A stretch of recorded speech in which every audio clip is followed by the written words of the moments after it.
যে আমরা একটু মোরাকাবা করি যে আমি ছিলাম না, আমি থাকবো না, আমাকে তো গোসল দিবে আমার ভাই, আমার বাতি যে আমাকে গোসল দিবে ভাই। একটু আগে আমি কথা বলছি, এই 5 মিনিট পরে আমি নাই, আমাকে উলঙ্গ করে গোসল দিতেছে। কিছু ভাই কাঁদতেছে, কিছু ভাই গরম পানি করতেছে, কিছু ভাই কাপড় আনার জন্য বাজারে চলে গেছে ভাই। এমন তো হইতে পারে আজকে রাত্রে আমার আল্লাহ রাব্বুল আলামিন আমার জন্য লিপিবদ্ধ করতেছে, কালকে সকালে তুমি শেষ। আমার কাপড় চলে আসছে ভাই, কিন্তু আমি জানি না।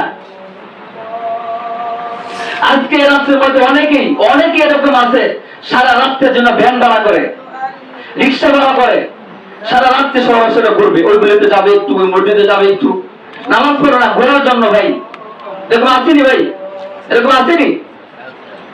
আতশবাজি করতেছে, যেগুলো হারাম এগুলো করতেছে, হারাম কাজ করতেছে। আতশবাজি, এই হালুয়া পরোটা বন্ধুকে খাওয়াইতেছে।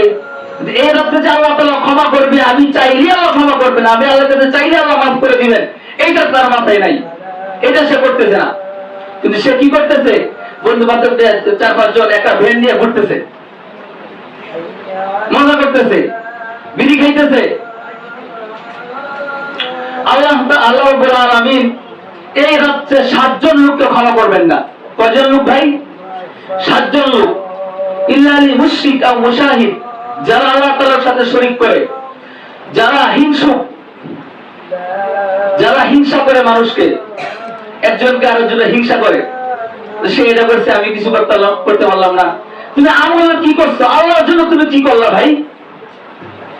আত্মীয়তা ছিন্নকারীকে আল্লাহ তাআলা ক্ষমা করবেন না। মাতাপিতার অবক্ত সন্তান, মদ পানকারী, অন্যায়ভাবে হত্যাকারী ভাই, মদ পানকারী বিষয়ে এমন হাদিসে আসছে, যে ব্যক্তি মদ পান করে, একটু কথা আসলে মনে আসছে বলে ফেলে, আমার জানা মতে ভাই 31st নাইটে বাইরা নামাজে আসবে, নামাজ পড়ে, আমি শুনতেছি দাঁড়ায়া তারা আজকে 4-5 জনে মদ খাবে পরামর্শ করতেছে। তাদের এই বিবেকটা নাই। আরে আজকে জানি দিনে তো আমার জন্য লাস্ট দিন হইতে পারে। যারা মদ পান করে তাদের বিষয়ে বলা হয়েছে কালকে আমাদের দিন, তাদের জিহ্বা বুক পর্যন্ত চলে আসবে, জিহ্বা থেকে লালা বের হবে। শুধু তাই না, এমন বিশ্রী গন্ধ আসবে তার মুখ থেকে, তার জিহ্বা থেকে, অন্যজনের দেখলে তাকে থুতু দিবে ভাই। হাদিসে আসছে, আমি কালকে পড়ছি হাদিসটা, এই মদ করতে সালাম দেওয়া জায়েজ নেই, ওদের জানানো ভালো জায়েজ নেই। যদি সে আল্লাহর কাছে ক্ষমা না চায়, আত্মপ্রদর্শন ক্ষমা না চায়, আল্লাহ তাদেরকে মাফ করবেন না। আমাদের দেশে এরকম ভাই আছে যারা মদে অভ্যস্ত, জুয়াতে অভ্যস্ত, খারাপ কাজে অভ্যস্ত, নিশায় পরিণত হয়ে গেছে। নিশা, এরকম নিশা, যদি সে মদ না খাইতে ভালো করে কথা বলতে পারে না, এরকম ভাই আছে 5 ওয়াক্ত নামাজ পড়ে তাবলীগ করে, কিন্তু জুয়া না খেলে তার ভাত হজম হয় না। এরকম আছে ভাই।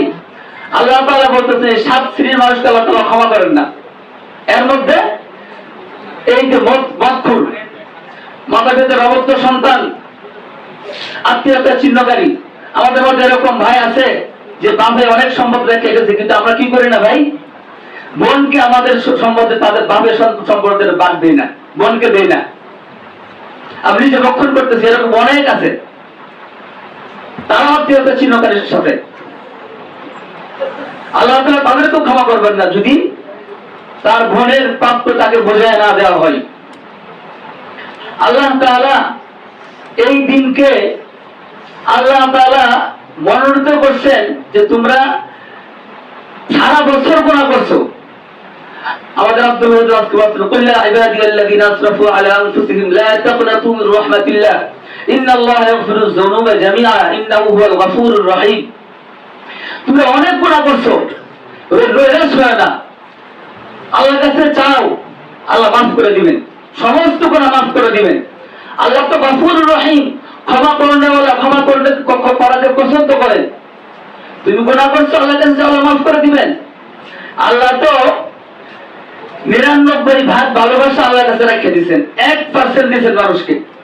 যারা 1% নিয়ে আজকে এই যে 14 ফেব্রুয়ারি পালন করছে ভাই, 14 ফেব্রুয়ারি যারা পালন করছে তারা 1% ভালোবাসা নিয়ে পালন করছে, 1%।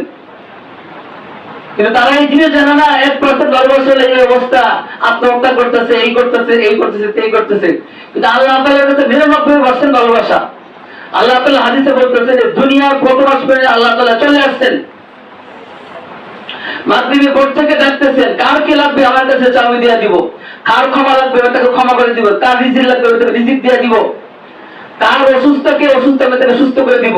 এভাবে ডাকতেছেন আলা কাদা এইভাবে হাত্তা ইয়াতলু আল ফজর, ফজর পর্যন্ত এইভাবে রাখবেন।